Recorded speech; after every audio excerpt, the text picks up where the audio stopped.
Hi, I'm Taliya, one half of the critics. As you know, we are currently covering the Durban International Film Festival 2016, and this evening I watched The Endless River.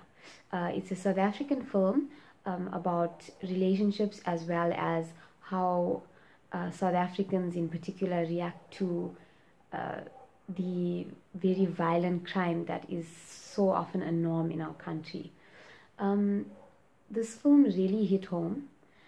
The graphic nature of the violence was really, it seemed very realistic. We all know someone as South Africans, that this type of violent crime has happened to, or it has actually happened to us ourselves. A common phrase that's used is that South Africans live in a state of post-traumatic stress. The crime in our country is a really serious issue, and when it's put in a film like this, it sort of makes you realize, wow, this isn't a device that the director is using for entertainment purposes. This is actually what happens on a regular basis. It tells a story of two people whose lives sort of intertwine, and their stories happen to they cross paths in a very unusual way. The story did remind me a lot of Monsters Ball, a film with Halle Berry. She won an Oscar for that film. I thought that, yeah, it was quite similar in that respect.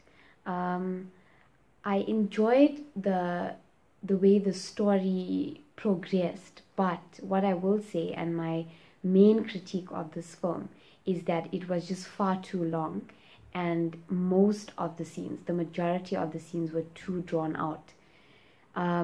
There were a lot of, in my personal opinion, unnecessarily long pauses in scenes where it wasn't like they were showing you a character's expression in order to show an emotion or get a message across without dialogue.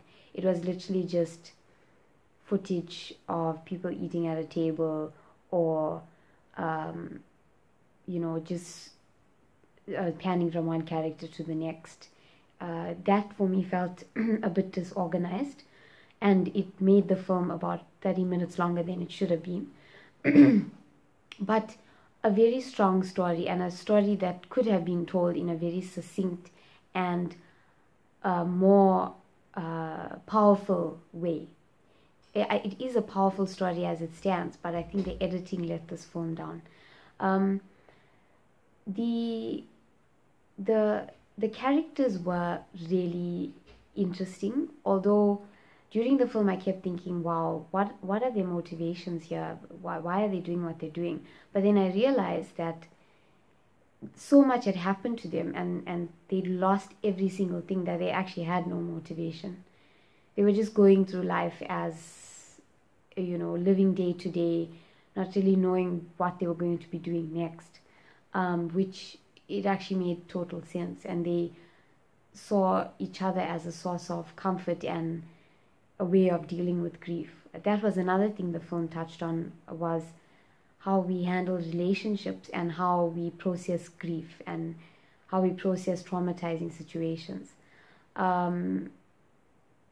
It was very interesting to watch the dynamics between the characters, especially when they knew certain things about each other that they weren't exactly saying, but both characters knew the situation. That was very interesting, how the director and the writers sort of worked with that idea.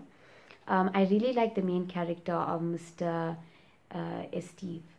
Yeah, his name was Gilles Esteve. Very handsome guy, firstly, and a stellar actor. Even Tiny, the female lead, she was an amazing actress.